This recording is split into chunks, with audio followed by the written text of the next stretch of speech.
Grace ചാനലിലേക്ക് എല്ലാവർക്കും യേശുക്രിസ്തുവിൻ്റെ നാമത്തിൽ സ്നേഹവന്ദനം. എന്തൊക്കെയുണ്ട് വിശേഷങ്ങൾ? യേശുവോടൊപ്പം ഇത്തിരി നേരം. ഇന്നത്തെ വചനം സങ്കീർത്തനം 23:6 നന്മയും കരുണയും എൻ്റെ ആയുഷ്കാലമൊക്കെയും എന്നെ പിന്തുടരും.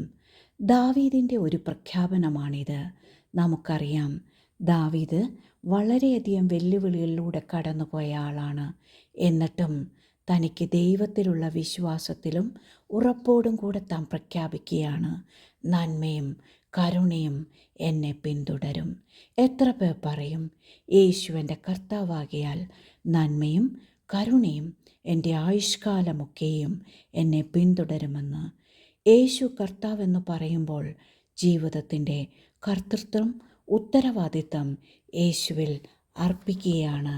യേശുവേ, അങ്ങാണെൻ്റെ രക്ഷകൻ, അങ്ങാണെൻ്റെ കർത്താവെന്ന് പറഞ്ഞ് സമർപ്പിക്കുമ്പോൾ ഈ സോഴ്സിലുള്ള എല്ലാ നന്മകളും നമ്മിലേക്ക് ഒഴുകുവാൻ തുടങ്ങും. എത്ര പേർ ഇത് വിശ്വസിച്ച് സ്വീകരിച്ച് ആമേൻ പറയും? പ്ലഗ് സോക്കറ്റിൽ കുത്തിയാൽ മാത്രമേ പവർ സപ്ലൈ ഉണ്ടാകൂ, ലൈറ്റ് കത്തൂ. നാം യേശുവുമായി കണക്റ്റായി ജീവിക്കുമ്പോൾ അവനിലുള്ള എല്ലാ നന്മയും നമ്മെ പിന്തുടരും. ഇടയ്ക്കൊക്കെ ഇത് പറയുക, യേശുവിൻ്റെ കർത്താവാകയാൽ നന്മയും കരുണയും എന്നെ പിന്തുടരുമെന്ന്. നമുക്ക് തനിയെ ഉപേക്ഷിക്കാൻ പറ്റാത്ത പല ദുസ്വഭാവങ്ങളും തനിയെ നമ്മെ വിട്ടുപോകും. കാരണം നമ്മുടെ ഉറവിടമായ ക്രിസ്തു നമ്മിൽ ഭരണം നടത്തുമ്പോൾ തിന്മ വിട്ടുപോകും. വെളിച്ചം വരുമ്പോൾ ഇരുട്ട് മാറിപ്പോകും.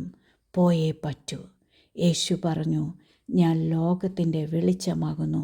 ആകയാൽ ദൈവ പൈതലെ ഉറക്കെ പ്രസ്താവിക്കുക, യേശുവിൻ്റെ കർത്താവാകയാൽ നന്മയും കരുണയും എൻ്റെ ആയുഷ്കാലമൊക്കെയും എന്നെ പിന്തുടരും. കർത്താവ് എല്ലാവരെയും ധാരാളമായി അനുഗ്രഹിക്കട്ടെ. ആമേൻ, ആമേൻ.